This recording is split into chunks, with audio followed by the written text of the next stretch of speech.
All right, go ahead and shoot. Boom, she's down. All right, KJ, when you're ready, go ahead and boom, shoot. Yeah, she's down. And it was just like two elk down. I'm Ryan Gresham, and this is Gun Talk Nation.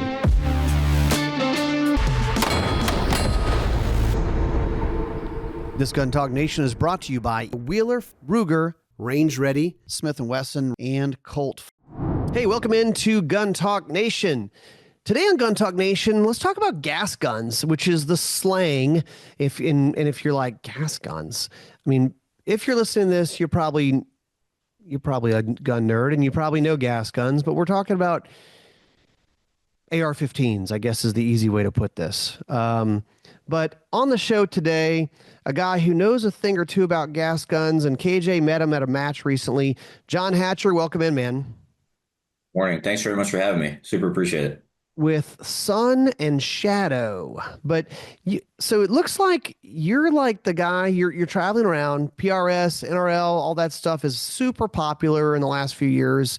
And everyone, as soon as they this is what happened with Sporting Clays, by the way, everybody. Like, let's develop a sport, a game that will help us with our hunting. It replicates hunting. And as soon as you start, you get like 1 hour into this new sport, people start gaming it because they want to win. It's not about preparing for hunting. It's just like, no, I want to win this match. I want to improve my scores. So what happened with Sporting Clays, I'm going off on a tangent, but is you had to start with a low gun because it's like hunting. You can't start with a mounted gun. And then, well, we want to shoot better scores. And they convince somebody to say, okay, fine, you can start with a mounted gun. Well, what happens is everyone's scores go up. So I don't know if your scores go up, but everybody else's scores go up too. So congratulations. So I'm just picking on NRL, but like, it's like hunting, except that the gun weighs 18 pounds and has a lot of stuff on it. But you're a guy who perhaps is a bit of a weirdo, which I like, because you are shooting, I'm going to say gas guns, that's slang, AR-15 style AR-10 guns at these long range matches, which most people are shooting bolt guns, right, John? Oh yeah, for sure. So NRL Hunter is, it's a super easy format. One of the simplest formats of shooting that I've ever seen. It's really cool. You pretty much have 8 rounds for each stage if you miss every single shot. Right. All right. So I need 8 rounds is what you're telling me. Eight rounds per stage. Yeah. And you can do it in less. You can do it in 4 rounds. Okay. So it's a 4-round minimum, 8-round maximum, super easy format. Okay. There's either going to be 1 target in 4 positions, or there's going to be 4 targets in 1 position, or there's going to be 2 targets in 2 positions. And that's it. But I like this. All blind. That's the stuff really that always gets me with like super matches of any sort. It's like all the procedural stuff where I'm like, can I just pull a trigger? Like, I'm okay with that part of it. Yeah. Yeah. The USPSA, the planning, same thing with PCSL, there's the stage planning and all that goes into it. In NRL Hunter, you don't really get to plan the stage, mostly because the stages are blind. You have no idea, what positions you're going to be in. You have no idea what the ranges of the targets are going to be.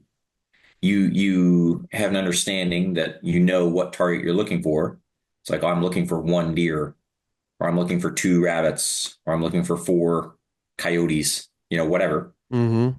And that they're going to be between like 100 and 1,000 yards, right? And you have to find them. You got to find them. Yeah, you got to go. They give you a little brief. You're looking for, hey man, you're looking for 2 deer. Here's your position. Question, John. Go find them. I got a question. Is shooting a gas gun for long range a disadvantage? I get asked that a lot. I think it can be. It can be. Okay.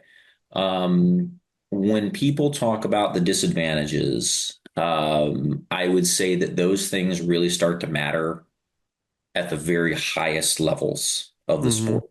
Okay. It's a very nuanced thing. If you're a mid-pack shooter with a bolt gun, you're probably going to be a mid-pack shooter with a gas gun. Right. Let's just be honest. That said, the gas gun takes more of your energy to control. Okay, it's not as forgiving, let's say, as a bolt gun might be. And when I say that, I mean like recoil management wise, it's not as forgiving. There are certain pressures that you need to apply to a gas gun, and if those pressures aren't there, you're probably going to have a bad time. To make the Um, gun run. to make the gun work, to make the gun Okay. work. Yep. Okay, that's fair Yep. enough. Like, yeah, I mean a bolt gun, you can load these powder puff loads as long as you can hit the target with them, I guess. And the recoil is negligible. So yes, yes, and that would be coming from like the PRS side of the sport where the Hmm. guns are weighing 20, 25 pounds, maybe more. Yeah. NRL Hunter specifically, they do limit the weight of the rifle in most divisions. They limit the weight of the rifle to 16 pounds maximum. Hmm. And then some divisions they have it's only 12 pounds maximum. So you're generally dealing with like lighter hunting rifle setups, let's say. Yeah. So the recoil on those, even the 16-pound guns, can be a little bit more. Of course, there's always ways to kind of game it. They have what's called power factor, where you must meet a minimum power factor unless you're shooting factory ammunition. And power factor is the velocity of your bullet times the grain weight of the bullet, and they have a minimum for that. So if you're reloading, you need to meet that minimum power factor. Yeah. So ideally, like you'd be shooting a heavy gun with a low power factor, and that's gonna get you the least amount of recoil, basically. And Yeah. another gaming the system kind of thing. But yeah, I mean in general, like a bolt gun, like I said, a little more forgiving. The AR-10, especially the AR-10, requires a lot of mental management in order to control the gun. So it is a different way of shooting that particular sport. I would say I shot gas gun at this last one, this one in Alabama, and I've got another one coming up this weekend in Georgia, and I'll be shooting my gas gun again. But a lot of the shooters are going to be shooting bolt guns. I would say like 95% of them are going to be shooting bolt guns for sure. Is that a different division, or is it you're shooting amongst everybody? Yeah, so it is the division that I'm in is called open heavy. So I'm just in there with the bolt gun shooters. Okay. My gun weighs like slightly less than 16 pounds. I think it's like 15.9. So I meet the category for open heavy. Yeah. They do have open light where you shoot a 12 pound and under gun. Hmm. I'm, I'm not sure that you could get a gas gun to do that. Maybe. Really? It'd be hard to Yeah. get it that light? Yeah. The AR-10s are usually pretty heavy. Yeah. Um, You you probably wouldn't meet power factor with an AR-15, like a small frame gas Oh, gun. You sure. probably wouldn't meet power factor. So you could shoot a small frame in what they call skills division. Skills division is kind of like an anything goes division, but you're not really shooting for points or anything. You're just there to just have fun, learn about the match, whatever. That's fine. Yeah. But if you're there to compete, you're not going to be in the skills division. You'll be in one of the other divisions. And like I said, it's hard to make weight for the open light division with an AR-10. No, but obviously there's, I was picking on the gas guns as their disadvantage, but there's pros and cons to all of it. What would you say some of the pros are? Oh, fast follow-ups for sure. Sure. Real fast follow-ups. It's the NRL Hunter is not a gas gun sport, and I also want to say that I'm not great at NRL Hunter. I'm not a professional at NRL Hunter, right? But with gas guns, you have the very fast follow-up shots, so you can take a shot, and in that very same wind, you can immediately make a correction and hopefully get your hit off that correction. Bolt guns the follow up is a little bit slower. So, Hmm. you can still be fast with a follow up, but the follow ups are not going to be as fast as a gas gun, right? There's no manual, there's no shift knob, that you got Yeah, to you're work. not having to run the bolt. I mean, Yep. obviously, and wind is a giant factor in making those hits, especially out at some distance. And if you have a consistent whatever the wind, full value 10 mile an hour wind, it's consistent, right? But um, if you didn't read the wind right, and now you've got some data Mhm. because you can see your miss, and then adjust from that. That's a quick follow up. Or if the wind is not consistent and it's swirling and it's like, well, maybe you're getting the same wind because you have such a fast follow up. Is that fair to Mhm. say? Yep. Yeah, exactly. Exactly. Yeah. Yeah, so the fast follow-ups are pretty nice. And there are, like I said, NRL Hunter is not really a gas gun sport. And when I say a gas gun sport, what I mean is you can use a gas gun there for sure, but you're not unlocking the sport itself. The rule set does not unlock the full capabilities of what a gas gun can do. Mm-hmm. So the idea behind the gas gun is speed. Um, Precision is part of it. They call it precision gas gun or whatever, scope carbine, whatever you want to call it. The idea is still precision, getting hits at distance, but speed is also a factor. And So speed in is not NRL, for that game. It's speed is not as important. yeah. So in NRL Hunter, you have for an individual, you have 4 minutes per stage. And in that 4 minutes, you need to find all of your targets. You need to build all of your positions, and you need to get your 4 impacts or your 8 shots, whatever it is. Mm-hmm. So usually finding the targets can be very difficult. In Here in the Southeast, which is most of the area that I shoot, we're not talking about big terrain like they have out west, where you're searching hills and rocks and mountains and you're looking through all that stuff. Here you're searching smaller hills, maybe wooded, right? So you're looking through woods to find things. You're looking on wood lines, you're looking under shrubs or trees, that sort of thing, to try to find your animal shaped target. Mm-hmm.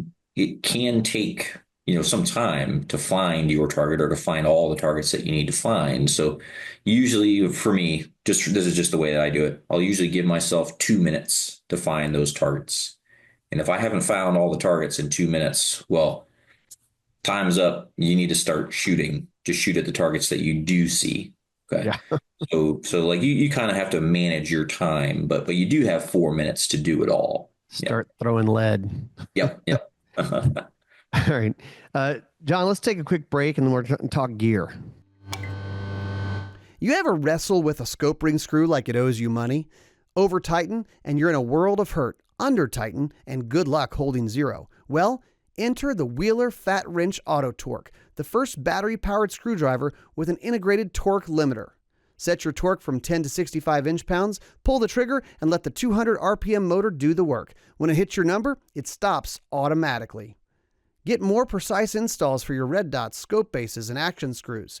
Get your hands on the Fat Wrench Auto Torque. Ruger and Magpul walked into a bar and somehow, instead of starting a fight, they built a handgun masterpiece, the Ruger RXM. This American-made pistol is everything you want: exceptional ergonomics, upgraded features, and a price tag that won't require selling a kidney. Bottom line, the RXM is built for you, your budget, and your obsession with tweaking your gun until it's just right. So go ahead and make it yours. Ruger and Magpul already did the hard part. Ever wanted to train at a top-tier shooting facility that used to be a slaughterhouse? Well, dreams do come true. Welcome to Range Ready Training, the home of Gun Talk Media, where we turned an abandoned meat processing plant into one of the best firearm training facilities in the country. Led by Chris Serino, Range Ready offers pistol, rifle, women's only, force on force, and instructor development courses. Whether you're a newbie, a pro, or that guy who thinks watching YouTube makes you an expert, we've got a class for you. So if you're serious about getting better, training smarter, and maybe experiencing a little Louisiana charm along the way, come check out Range Ready Training. Meet the Smith & Wesson CSX E-Series, because apparently Smith & Wesson took one look at their already great CSX pistol and said, yeah, we can do even better. The new E-Series trigger, crisp, clean, smoother than your grandpa's whiskey. And of course, it's optics ready with a clear sight cut so your fancy red dot won't get blasted with carbon like a neglected grill. With 9mm power, up to 17 rounds, and all the upgrades you never knew you needed, the CSX E-Series isn't just an evolution, it's proof that Smith & Wesson refuses to take a day off.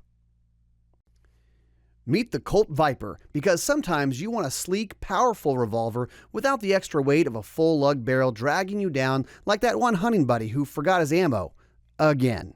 Built like the King Cobra but trimmed down with a half-lug barrel, the Viper is lighter and faster. Chambered in .357 Magnum with stainless steel construction and modern machining that makes it as smooth as it looks. This thing is polished to perfection. Bottom line, classic Colt style, modern precision, and all bite, no bloat. The Colt Viper. So let's talk about what kind of gun, what kind of setup you're using, because we kind of know in these, the bolt guns and the calibers and the type of stuff people are doing, what's perhaps different or perhaps the same is how you approach it with your particular gear. Yeah. So let's talk about the gun first. For NRL Hunter specifically, I'm using an AR-10. The one that I'm using is chambered in 6.5 Creedmoor. We could talk about cartridges all day, but that's the one that I chose, to use for this particular sport. Mm-hmm. That rifle has a 4 to 16 power optic on it. It's a Night Force Attacker. Inside that scope, I'm using the Mill XT reticle. If you're not familiar, it's a Mill reticle with a tree in it. Mm-hmm. And that tree allows me to do a couple things. It allows me to do holdovers if I really needed to do that, which is not something that I'd recommend for a sport like NRL Hunter. I'd recommend dialing on the turrets instead. Yeah. But the tree also has windage in it, right? So you can measure your windage, make your windage corrections very easy with that tree reticle. So the optic is very important for what you're going to select for precision rifle shooting. From that, like I said, we've got an AR-10 with a 4 to 16 or similar powered scope. You're going to want to have a bipod. Super important that your rifle accepts a bipod. You don't have to have it for every stage, but super important that you have one. A tripod, really important that you have a tripod, especially for NRL Hunter. You're going to be put in positions where you have no idea what support you're going to have available. A tripod kind of guarantees that you have a stable shooting support no matter where you go. Okay. And Right. if people aren't familiar with it, I mean, it does give you a ton of versatility. And a lot of times, even if you are able to use that bipod and there's some sort of rock, fence, whatever rest thing out front, you can use that tripod as basically rear support, especially if you're having to stand or kneel and there's nothing, you don't want the rear of the gun just kind of floating in midair. It's not as stable as you could be. It's one of the big advantages of this type of shooting, the PRS, NRL stuff, is people are figuring out how to use tripods, bipods, building your shooting platform. And if you haven't looked at this, not that you have to go spend all the money on the gear and go travel all over the country shooting these matches, but if you want to hit stuff, or if you're a hunter and you want to hit stuff, you can really learn a lot from what's happening at these types of matches. And I mean, KJ and I were out in New Mexico in January, and we both had bipods, like long bipods, because we weren't sure what we were going to be dealing with, and bipods and or like bog pods and stuff like that. But then we had a tripod, and the way the guy wanted to run this, the way he runs this, because this is cow elk, so there's plenty of targets out there. We were both set up. I was on one leg of the tripod as a rear, and he was on one leg of the tripod because I shoot left-handed. So Okay. it worked out perfectly. And it was like, all right, go ahead and shoot. Boom, she's down. All right, KJ, when you're ready, go ahead and boom, shoot. Yeah, she's down. And it was just like two elk down. And we were using kind of that knowledge from what people are doing in these matches. Yeah, absolutely. Yeah, and NRL Hunter was, as you said before, was built around getting guys knowledgeable on their hunting rifles and Mhm. knowledgeable not just on their hunting rifles, but on the equipment as well. Um, Ranging a target is a skill. Finding a target is a skill, right? Mhm. And in these matches, yeah, I mean, you're confined to a small area, right? You're shooting a stage in a match at a range. You're not out in the world, let's say. But that said, these are skills that you can build in the match. And I think it's just amazing format using all those skills. A lot of matches you'll go to PRS, they're going to give you the range and they might be off by 2 or 3 yards. And some guys, some people might complain about it, but at NRL Hunter, they don't give you the range. You gotta figure it out for yourself. And if you don't have the skill to be sure that your target was ranged properly, you could be 100 yards off, just Hmm. because you didn't hit the target right. Um, and I mean, like you didn't hit the target right with a laser, right? So if you're off with that, that's a sure miss, So ranging those targets is a skill, finding them is a skill, engaging them is a skill in weather, in wind. And the NRL Hunter match format was kind of designed around getting guys to be good with their rifles so they could take those shots on real animals later. I think that's pretty cool. That's a neat way So, to do it. I mean, I think everybody is familiar with laser rangefinders, whether that's for target shooting or for hunting. I know there are actually some tips and techniques. Do you have any for the audience of like, hey, because you kind of mentioned it, like you laze it and you go, if people don't know better, I know you'd probably do it a different way, but like they go, oh, that's how far it is. You're like, or is it? Did you Yeah, do it yeah, right? I mean, what yeah, are some tips and techniques for people using a laser rangefinder? yeah. So there's a lot of nuance to it. Like I said, it is a skill. Your laser is going to diverge as the further it gets out. Okay, it's not like a perfect little beam all the way Mm, out to distance. It diverges a little bit, kind of like a cone, let's say. So there is some beam, they call it beam divergence. There is some divergence that happens out at farther distances. And the reticle in your LRF, in your binos or your handheld or whatever it is, the reticle may not be exactly zeroed to where the laser is hitting. Okay. hmm. So you need to understand where your beam is hitting in that reticle, like exactly where it's hitting in the reticle. So it's And one, almost kind of like sighting in or confirming. Not that you can yeah, sight it in, you can't change where that reticle point is on a handheld laser rangefinder or yeah. whatever. But you could say, yeah, I've actually tested it out at known distances, and you can go, yeah, it's actually I think it's a little bit low or a little bit high or whatever, right? Yeah, yeah. The easiest way to do that is to find like a telephone pole and just range the very top of the telephone pole because you'll just have sky in the background, right? Sure. So there's just sky back there. The laser isn't going to give you a return, but as soon as it hits the pole, well, now you've got a return. So you can figure out like exactly where your laser's hitting by ranging off of a pole, whether it's Hmm. high or low or left or right or whatever it is. So you can figure out exactly where that's going to be. And then if you want to test the beam divergence, you can just take 100 yards back, see where it hits now, go another 100 Yep. yards back, see where it hits now. So you can get a pretty good idea of where that laser's hitting. Now, as far as actually ranging your target, it's very dependent on the environment that you're in. Um, for example, if there's a berm directly behind your target, right? Okay, if you hit the berm or if you hit the target, well, you're probably only going to be within a couple yards. Okay. Hmm. But let's say there's not a berm. Let's say that your target is skylined, and maybe there's a mountain or something hundreds of yards behind it. Are you hitting the mountain or are you hitting the target? You want to know. So usually what I'll do is I won't just take one reading. I'll take multiple readings all around the target and I'll make sure that I'm hitting my target. Another thing that you can do is instead of hitting the target, like hitting the steel, just hit uh, there's usually like a T-post or something, a target hanger, let's say. Hmm. Instead, hit the ground where the T-post is.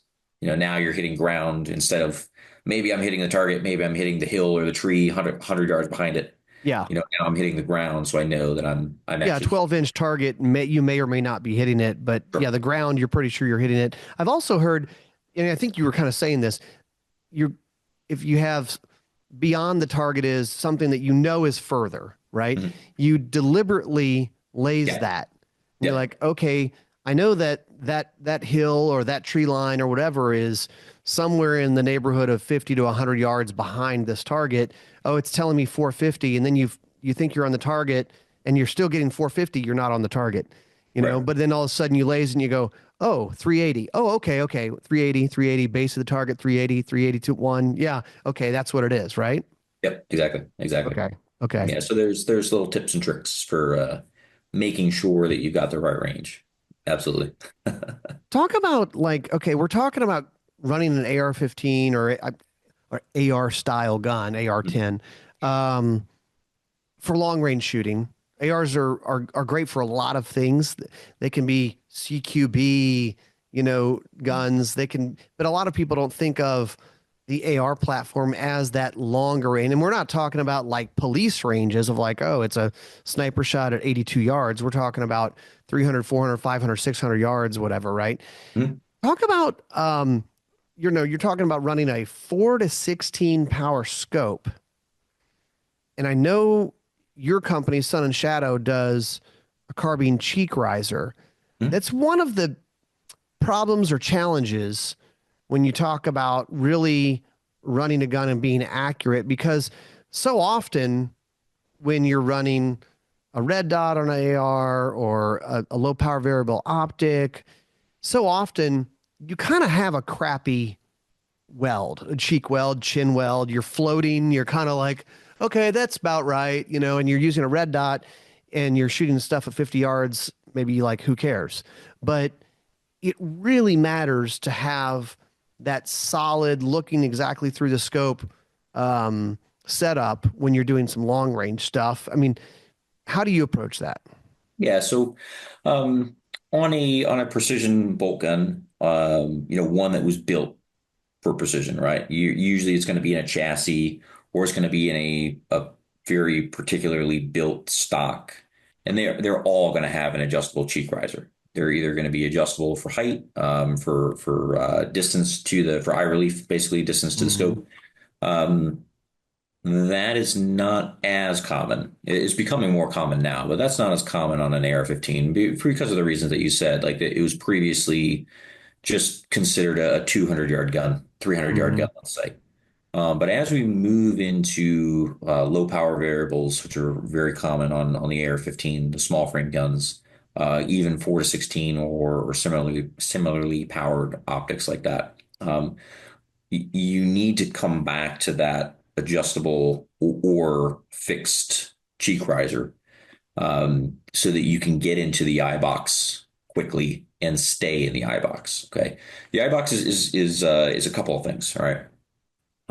First of all, in order to eliminate parallax, if you're not familiar with parallax, it's having your reticle on a different plane than the target, which means that as you move your eye left and right, up and down, that reticle is kind of moving around the target, right? It's Mm-hmm. not a fixed spot. So you can adjust parallax on most optics, but on LPVOs in particular, you usually don't have the ability to adjust parallax. So you need to make sure that your parallax is good out at distance. And one of the ways you can do that is by having a repeatable eye placement. Okay. And a cheek riser Yeah. helps you to achieve that. That's a Um, good point. It yeah. gives you a specific resting point for your face, so your Mhm. eye is in the same spot every time. Yeah. Yeah. Exactly. So the eye box and parallax are not the same thing, but they're related. The eye box is where you would see the full field of view of your whatever zoom ratio you're at. So if you're all the way on 10 power, the eye box is going to be tighter, meaning your eye needs to be in an extremely particular spot, right? Mm-hmm. Otherwise, you don't see the picture at all.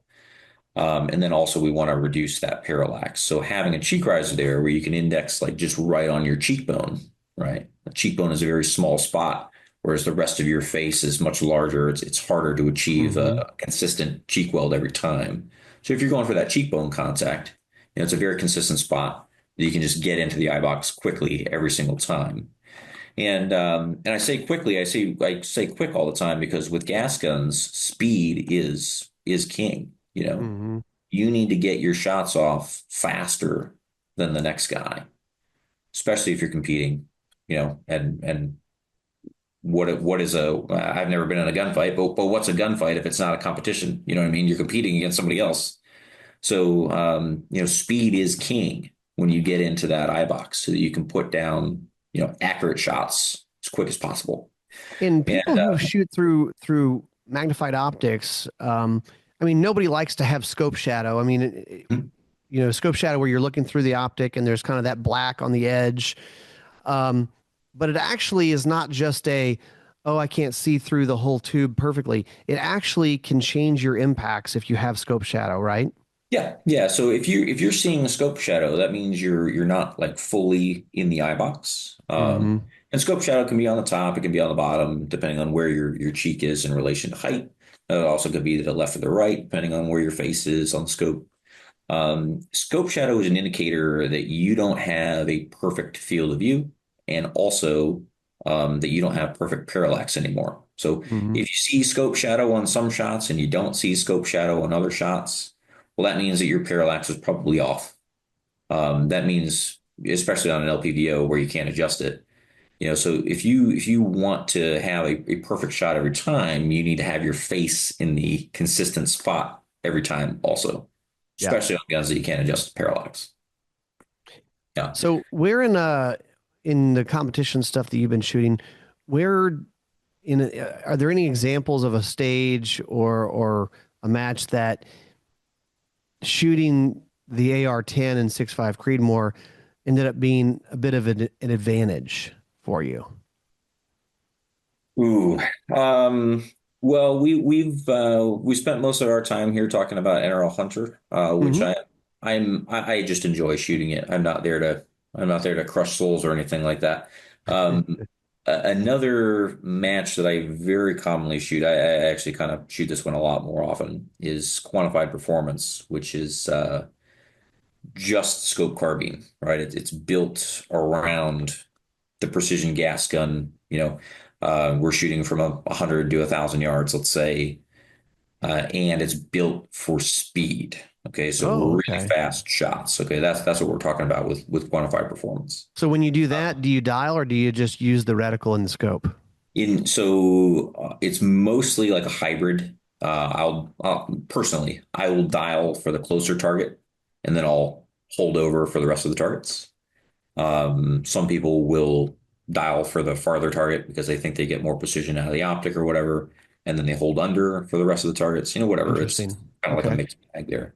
In PRS and NRL, you're pretty much dialing. You have time to dial, right? You have Yeah. time to dial. You want the Yeah. most precise shot. Um, but for your question about running an AR-10 versus running an AR-15, in NRL Hunter or PRS, you would want preferably to use an AR-10 because you can gain capability from the cartridge itself, better BC Sure. in that bullet, right? And you have the opportunity to buck the wind a little better. Let's say I don't want to get into it, but your listeners can research what's called gun number, which is a real indicator of how well your bullet performs at distance. And the higher the gun number, the more ability that bullet has to buck the wind, which means that you get more forgiveness, let's say, in your shot. Yeah. More Some wiggle people, room. yeah, exactly. Which is you need to have it. I mean, nobody's an expert in wind. Nobody. Mm-hmm. Some people can guess it better than others, but nobody's an expert. So having that forgiveness out of a higher BC bullet that you can achieve from an AR-10 is usually going to be better for you for super small targets or targets where you only get one or two shots. Okay. With an AR-15, gun numbers are typically lower. And when I say lower, I mean like a 5.56 is probably like what we call a 3 mile an hour gun. That's a gun number. It would be like a Mm-hmm. 3 mile an hour gun, where a 6.5 Creedmoor is going to be like probably a 5 to 6 mile an hour gun. And that means that a 6.5 Creedmoor has double the forgiveness of a 5.56. Okay. So if you're taking single shots or only two shots or limited shots on very small targets, you'd probably want an AR-10. If you're shooting a little bit larger targets, but you have a whole magazine, well, now, maybe an AR-15 might be a better choice. What I've been finding in quantified performance is that the AR-15 small frame guns are probably going to outperform the larger frame guns because they're more forgiving. You typically have more rounds in them, and it's easier to go fast with a smaller, lighter gun than it is to go fast with a larger, longer gun. Okay. Yeah. Moving that gun in and out of barricades, moving that gun in and out of props, swinging the gun. An AR-10 does not swing as fast as an AR-15 does. Yeah. So, AR-10s are they're just bigger and bulkier. They just Oh yeah, always for have sure. been. Yeah. And there Yep. are some of those smaller frame AR-10 guns that are pretty nice out there. Mhm. But yeah, they're just bigger and bulkier. Yeah, I mean it's a bigger gun to move. John, thanks for being on with us, man. This is fun. It's Yeah. fun to talk about this. I mean, the AR platform, and certainly probably the AR-15 platform, is probably the most widely owned gun in our country.